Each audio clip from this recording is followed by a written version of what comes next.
Well, for people to understand the depth of the chicanery in the fantasy island that this world and its history is, and we've seen in recent events, which have been documented on this channel and others, you can't beat the work of a guy called Tom Carberry. The guy's got 30 videos up on a channel called Tom Carberry. They've only been up nearly a couple of years, maybe now. He was putting them up there over a whole year period, and it is just high scholarly work that he shows many things that I've discussed over many years here on this channel, and Tom credits me several times in his videos, and I will thank him for that. But he has taken everything to a huge level, and it's maybe going to take you a month to get through all of his videos, because each one really needs to be listened to twice. They are incredible pieces of work here on YouTube, and certainly with all the events that we're seeing in the Middle East. The Great Delusion, as Tom calls it.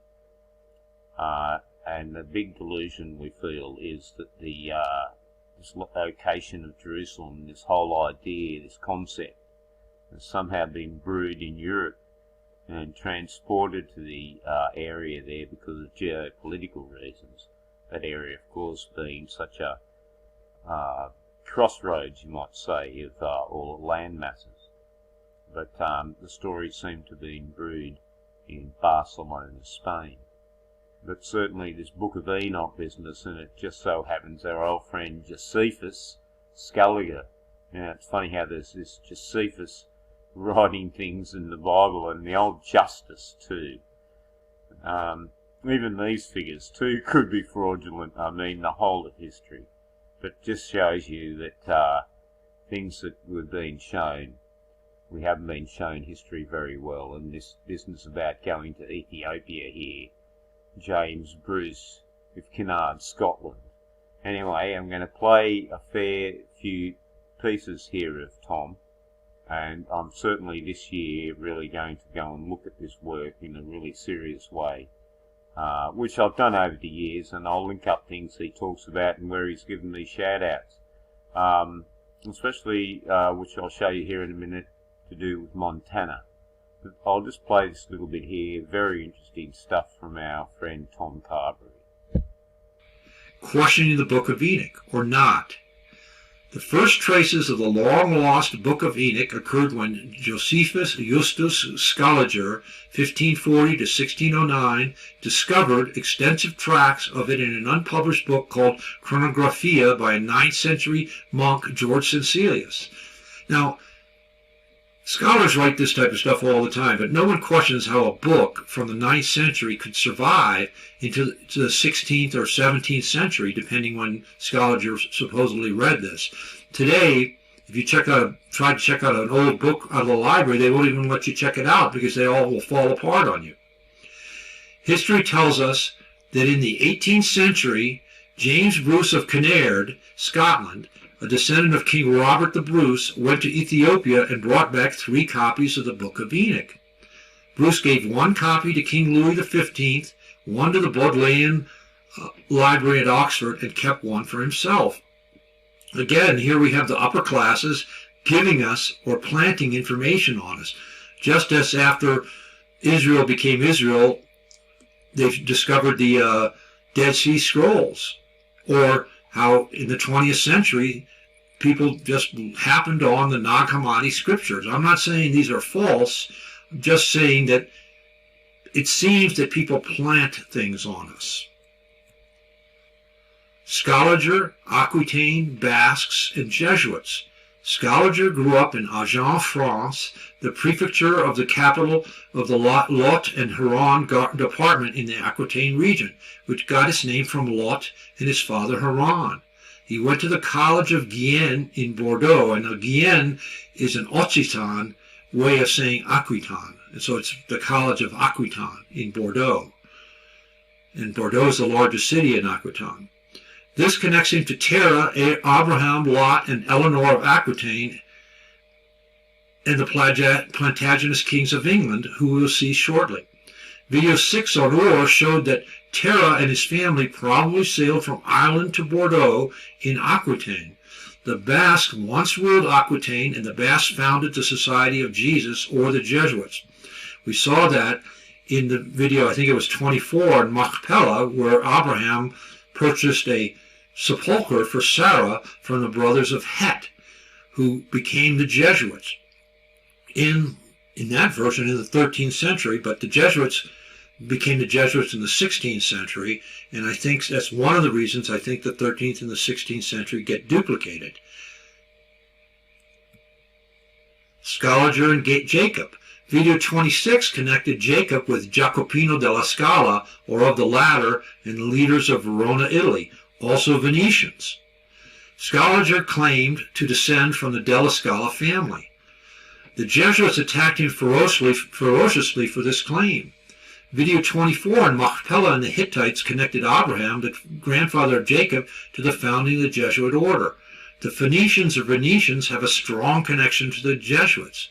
Quote, "Oh, what a tangled web we weave when first we practice to deceive." End of quote. Marmion, Sir Walter Scott. Now, this is from his video number 29. It's called Cadmus. And that was him talking, of course, about the Book of Enoch and how, people just find these books. But here he's talking about Montana. And he comes up with some very interesting things here about the place names, and here's where he gives a shout out to me. But certainly his depth of study and to do with America too, not just Europe. And he certainly comes up with some interesting ideas about the fraudulent history, and it's possible that Europeans have come actually out of the Great Lakes area there of America in particular. He talks about Lake Erie, of course, and that is the name we have for Ireland. So some interesting connections from Tom, but certainly some interesting stuff here on Montana, and I'll just play the video. The diocese of Helena, the capital of Montana in the face of Minos. Now, let's take a look at some of the towns in the diocese. Here we have Hamilton, named after the leading royal family of Scotland. Today, the Douglas Hamiltons. Now, Jungle Surfer has made many videos on the Hamilton name. We also have Philipsburg, which can represent Philip and the Ethiopian eunuch from the New Testament, or it could represent the father of Alexander the Great. We also have Florence, with the city in the midst of the river Arnon. And Drummond. Jungle Surfer has also made a number of videos on the Drummond name. Down here we have Derby. Derby is after Colonel William Derby of Derby's Rangers, and Camp Derby in Italy, near where Moses died. And over here to the east, this town remains on the map, although it only has 42 people according to Wikipedia. And they say it comes, this name Shawmut comes from an Indian name, an Eastern Coast Indian name.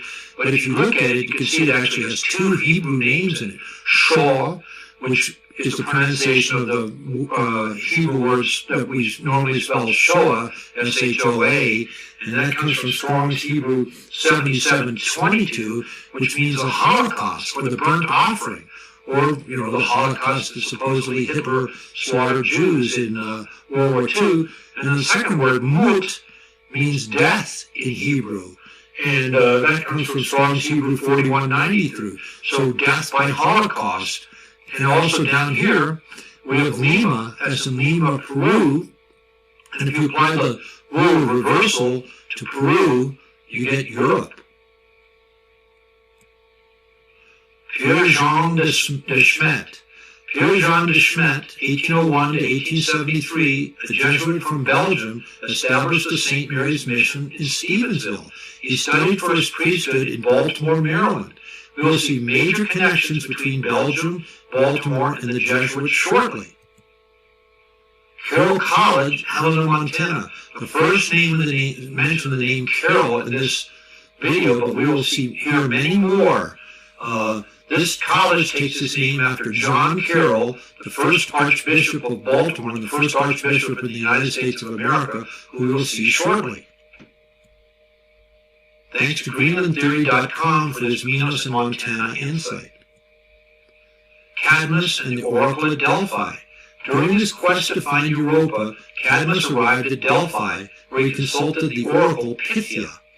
Legends tell us that in earlier times the god Apollo had slain Python, a Draco or giant serpent or dragon who lived in Delphi. The serpent plays a large role in the legend of Cadmus and in Native American history, as we will see. John Bathurst Dean shows that every major culture in the world worshipped the serpent in the past and considered them wise. We no longer have this connection between wisdom and the serpent, except for more or less in the biblical context. That's from the worship of the serpent, which you can find online for free. So, yes, incredible work here by Tom, and certainly a man with a great knowledge of language. So it's a real learning curve to watch Tom Carberry's videos. I suggest watching them twice, if not a few more times, and maybe some parts of a video watch several times over.